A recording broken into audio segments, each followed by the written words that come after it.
Hello everybody, this is the second part of descriptive statistics, and let's begin. Continuing with descriptive statistics now, it is measures of central tendency, which is the focus point of this screencast. Measures of central tendency basically are used to summarize the data and give us one typical score of the sample. And you've seen these before. However, keep in mind as we go through them, it's important to always have the question in mind as to how this relates to the data from a sample. Since these are also measures that pertain to descriptive statistics. The three measures of central tendency, or averages, actually, because the three of them are considered averages, an average each.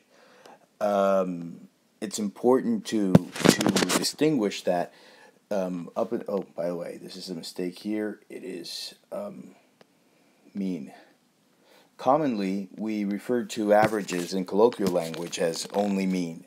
But the three, the mode, the median, and the mean, the three measures of central tendency are also averages. The mean is the arithmetic average, just to clarify that just in case. But again, the three of these measures of central tendency also receive the name of averages, or each of them is an average. Commonly, we think about a mean when we think about average, and the mean indeed is one, not the only one, and it's also labeled as the arithmetic average. Again, you've studied these before. The mode is the most frequent value in a set of data, numerical data, although not necessarily numerical, and we'll go more into that with the mode. The median is the middle point. If you surveyed let's say 31 students on their rating approval for Obama, you're going to order these. How many students said 1, 2, 3, 4, 5, and so forth, and then which is the number in this set of data, right, that is going to divide 31, yes, which data is going to divide 50% of the students below that number and 50% above. And I'll explain that better in a minute. And then the mean that we all know as the average. Again, it's the arithmetic average. We'll explain these, the three of them, just now. As I said previously, the mode is the most popular data, the one that appears the most frequently. So let's say these were some of this is a set of data on the approval of Obama's presidency as the same one you filled out for the data of the survey of our class. And as you might see, we have 6, 3, another student said 9, 2 students said 6, another said 5, another said 9, another said 3. Which is the value? What is the value that appears most frequently? It is 6. Therefore, that would be the mode of this set of data. Again, in this case, considering these were approval ratings for each student on Obama's presidency, then these would be the raw scores. And again, the mode for these set of raw scores would be number 6. Now, it's important that the mode is best for what it says here, nominal data. Now, what is nominal data? Nominal data is sort of data that is not quantitative. Of course, here in the example, we did one that is quantitative, but the mode does not do much, does not serve an important purpose for quantitative data. Unless it's unless it's just too evident, and but usually the median and the mean deal with more numerical or quantitative data. Nominal data is, to give you an example, if you look at the pie chart that you have in front of you, on the screen, this refers to a survey on the percentage of immigrants ages 5 and older who speak this language at home. And I believe, yes, let's look at the legend. It says this is from, yeah, indeed, it's a survey, and this is from 2013. So we could not order, let's say, first English and then English, then in second place. I mean, based on the number of their percentage in the pie, yes, we could order them. But the languages themselves are not quantitative. You cannot say that one language is more than other. You can say one language is more spoken in a particular place. That is quantitative, but the language itself is a variable that is nominal. It only labels the same thing with the affiliation party, political party. People are Democrats or Republicans, but none of these values has more of a value than the other. These are nominal, and modes are best for this type of data. And think about it.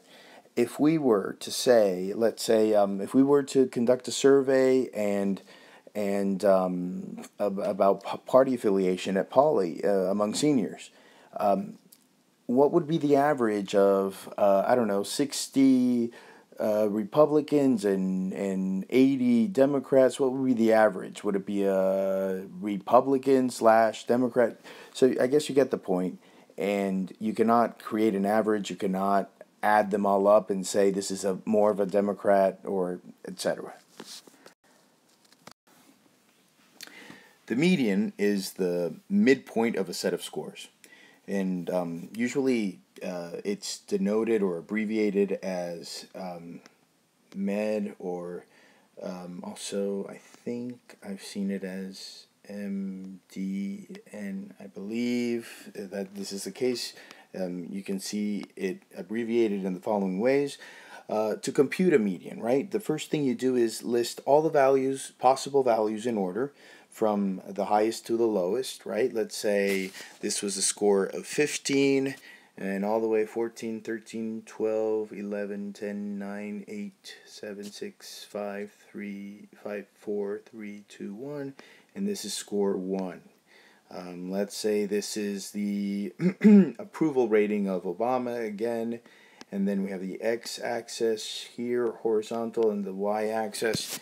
And so again, to compute the median, list all the values. We have all the values first in descending order, or you can do it the other way around, from the lowest to the highest, and then find the middlemost score. If you have an even number of values, the median is calculated as the mean between the two middle values, sort of like in. I forgot to mention that the median is also called the 50th percentile, and let's see if I can explain percentiles. Remember that percentiles are basically. I forgot to include I'll include it in the.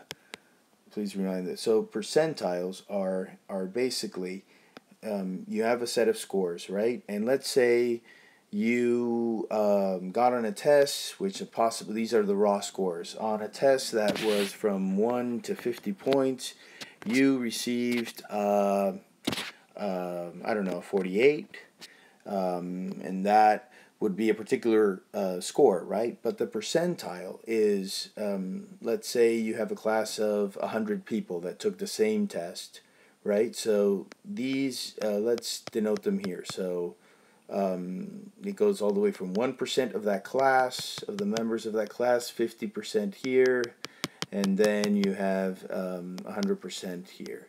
So very likely, with a score of 48, you are, let's say, perhaps the 90, depending on how everyone else did, but let's say you are, sorry, should have put, so you are the 95th percentile. That means that you did better than 95% of your class.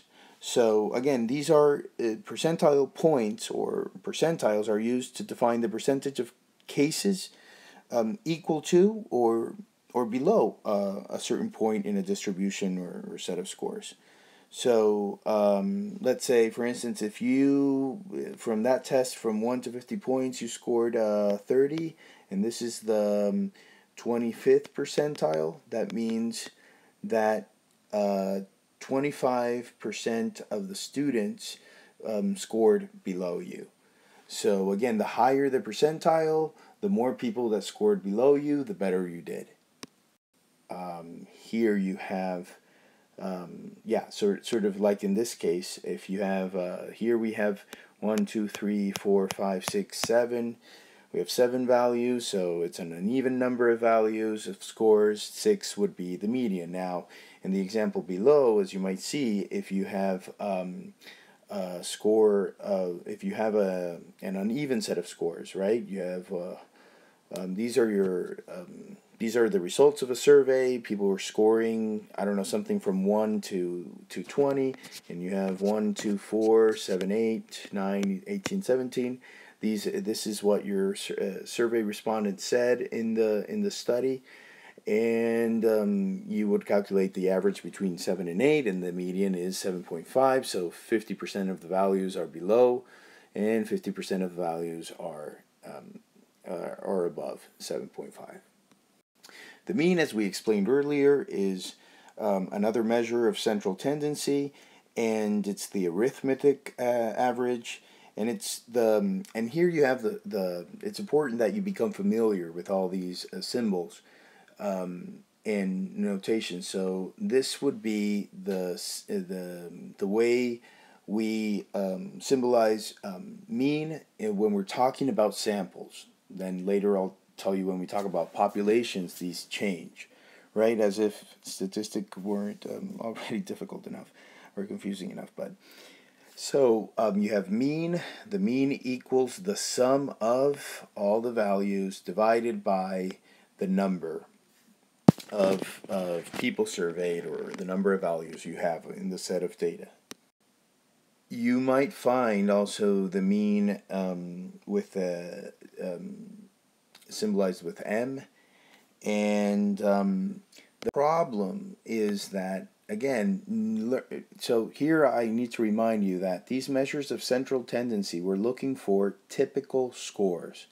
And again, why? Because we are conducting descriptive statistics. It is finding a number that represents a set of scores, a number that would make it unnecessary to go through each data point, or each piece of information that everyone provided in a survey or in any type of study. So instead of going through each number, these measures of central tendency allow us to have an idea of how people rated a particular event or a particular person, or did on a particular test. Again, it's measuring behavior or measuring a particular event or phenomena. However, although the mean is the most most known average, reason why we use it with that name as equivalent only with the mean, it is when we have a set of data and we have outliers, right, or extreme scores, the mean can lose let's say its strength with which it represents a particular data. And income is the sort of the quintessential example of how the mean is not the best measure of central tendency when we want to measure, let's say, household income in a particular place. Why? Because it is very common in income to have data that these multi-billionaire people are just going to throw off the data and make the mean less of a representation of our set of scores. This example, you have it in your textbook. Here, each person here sitting on, I don't know why they couldn't choose like a less awkward figure, but anyway, this is something I don't like much about Myers. Very weird drawings. So anyway, each of these people that is sitting on top of each other represents a family. And let's say in a particular place they wanted to measure income based on household. And you have, of course, the most common one would be this one, and means that income per family is thousands of dollars. That means that the most people earn or reported to earn $40,000. Yet this person, who earns that would be thousands, so that would be 1,420,000. $1,420,000 a year is going to it's going to pull the mean towards this outlying score, and the mean would end up being $140,000 per household. Now think about it. This is when it's not a good measure to represent the value. Only 3 families are pulling this mean all the way from here where the data is clustered in this area right here, all the way, and you would think, well, the mean of this city is, we're doing very well because the average income is $140,000, but the truth is, where are people clustered? The vast majority, by much far, are clustered way below that. But because we have these outlying scores, the mean is pulled towards them, and it doesn't become as representative of that set. So in cases when we have outlying scores, you have to write this down, in cases when the data set has more quantitative data, and we have extreme scores, we have a particular amount of extreme scores, either way, then the mean is not the best measure. We pick median. Because the median is not going to be that sensitive to these set of scores. All right, and you can go back to those slides as you can see what I'm talking about. I'm going to come back to this with distributions, but just to get that out of the way and for you an idea. Now we're going to talk a lot about distributions this unit. Distributions is basically another sort of a graphic form of showing data, right? And don't forget, we're always talking about with distributions. We also have a y and an axis and a y-axis and an x-axis. So let's say, and this is what we call when it's called a two-tailed distribution. This area right here and this area right here is usually, if you hear the term tail, it's referring to this. And a distribution of scores or values. Almost every trait, every score on standardized tests, height, shoe size, we'll check that with our data. Basically, almost every data, if you collect, a lots of data, let's say, for instance, the SATs. The SATs, how many students take the SATs per year? It's so much data that is collected that ultimately it'll form a normal distribution, a symmetrical distribution, also called a bell-shaped curve. So these are the other names for this. And so just to let you know how to read them, let's say here again, the AP exam last year. So here you have 0%, someone who just basically didn't do anything on the test, and here you have 100%. Let's say the score was from 0 to 100 on, or any test you want. And then here we have, again, the number of students that took it, right? And then their scores are here, measured by the x-axis. So very few students performed very poorly, right? Denoted by this area. But as we go into the mid scores, let's say here is 70, just to give you an example, well, or 50, more scores, like everything else, usually more people are going to score sort of towards in the middle. And then very few people, again, as scores go higher, very few people are going to score as these become higher. So usually people fall within between. In most measures, this again is called a normal distribution. Here's another example of it. Here we have the number of students. Didn't know I had this slide. And here we have grades on the midterm exam. So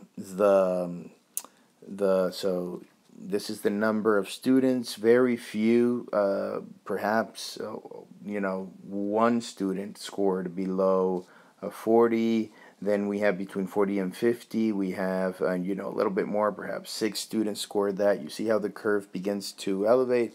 And then between 50 and 60, we had 8 students, and then between 60 and 70, here we have, let's see, this area right here, let's say it's approximately 20 students scored between 60 and 70, and then so forth. And very few scored 100, a perfect score, the same way as the very low scores. This is a normal distribution, also called a bell-shaped curve, and that's it. Sometimes, however, now that we know how to read these, sometimes, however, not all distributions of scores are going to be normal. This is when we talk about skewed distributions. Now, this, it took me a while to understand, but skews can be, by the way, we can just data set, right, or scores on a particular test or trait or anything that we're measuring on a continuous value, right, on a continuous variable, not nominal. These distributions do not do anything about, with nominal variables, right? So excuse me. So this is what a positive skewed normal distribution would look like, and this is what a negative skew distribution would look like. Skew will be always which is kind of counterintuitive. This is why I'm asking you to pay close attention to this. This would be a positive skewed because the skew is determined by the tail. Remember when I told you about the normal distribution in both tails? Well, so it's not, you wouldn't automatically think it's where the cluster of scores are located, right, in this area. No, this is the tail. So if the tail is located towards the positive values, right? Because remember, we go from 0 to, let's say, 20 in this case. If the tail is located, the tail would be the extreme scores or the outliers. Very few people receive these. Then that's a positive skew. And a negative skew, here we have most values are located, let's say students did very well on this test. Most students did very well on this test, right? So their scores did not cluster towards the middle. Most of them got A's, so this would be a negative skew. So this is where the confusion can occur. Most students got a positive score, yet it was a negative skewed. It's going to look like a negative skewed distribution. So let's try to fit everything together now. Now we have measures of central tendency. What do they have to do with distributions? This is going to make more sense as we go through, hopefully. In a symmetric distribution, or a normal distribution, or a bell-shaped distribution, the mean and the median and the mode, I don't know why they didn't put mode here, maybe because it's not popular with quantitative data, but it's important to know because the mode can exist. Remember those first examples we had 6, I think, was, it could be the most frequent number that shows up in the data. In a normal distribution, in a symmetric distribution also, the mode, the mean, and the median are going to be the exact same score. So in this case, if the mean, let's say this is a set of scores, and every student in the U.S. Took this test, and the average is 50, that would be a very difficult test. But if that's the mean, then that's also the median, and that's also the mode. So in normal distributions, the 3 are equivalent. Now, as we explained with income, if most people, right, earn the $40,000, right? And then let's say that's the value that is located around this area, and here we have the billionaires, right, earning, I don't know, $1 million. Then the mean will be pulled towards the outlier. In this case, the outlier earns much more. But in a left skewed distribution or in a negative skewed distribution, this is a positive, the mean will go towards the positive value. In a left skewed distribution, the mean will be pulled towards the negative values. Not negative values, or towards the lower values. And you see how the median remains sort of closer, remains more representative of where, because this is the area where most scores fall. So the mean is still closer to this cluster, so always remember that. In this case, the mean loses its strength to represent the distribution of scores. There's another particular case about bimodal distributions. Here, I think this is a good example. This is a histogram, but if you were to, put it in the form of a distribution, you would have a very similar representation. And this is a depression test, right? To see how depressed, to measure levels of depression. And this I think these are ages. Yeah, these are ages of subjects surveyed. And this is the frequency with which, this is our y-axis, x-axis. This is the frequency with which these scores showed up in the data when it was collected. And it's true, sorry to inform you guys, well, we all go through that, but mostly from 10 to 19, depending on your gender, you're more susceptible to have a depressive episode, to suffer from depression. Then this gets better, so fewer people suffer from depression. But then when you reach 50, 59, what they call the midlife crisis, is usually during that age, especially with males. Depression increase the probabilities of somebody suffering from depression. A lot's going on during those years. And then we'll study that in developmental psych. So there's a sort of another spike. This is what we call bimodal distributions. Why do we need to know these? Because first of all, if a researcher sees this type of distribution in its data when it's been collected, they need to find out why this is occurring, because it's atypical. The second reason why we need to know this is because in order to look for those values that are going to best represent the set of data, measures of central tendency, none of them will do us any good. It'll throw off all the data. So it's important to know. Now, we reach another point within this statistics part of research methods, and it's called measures of variability or dispersion. The reason why I bring this up is because this graph in particular is because if we look at these are two separate sets of data that were collected. I don't know. These are scores on a test. This could be one class, and this could be another. So this is one class. This is another class. This is class A, and this is section B of that same. And these were the scores. Before I explain what range and standard deviation are. So imagine that you wanted to calculate the mean. And the mean for class A was 10. And the mean for class B was 10. And you could argue that both set of scores form a symmetrical distribution. But was the experience of that test the same for both classes? No. So measures of central tendency are going to have their limitations.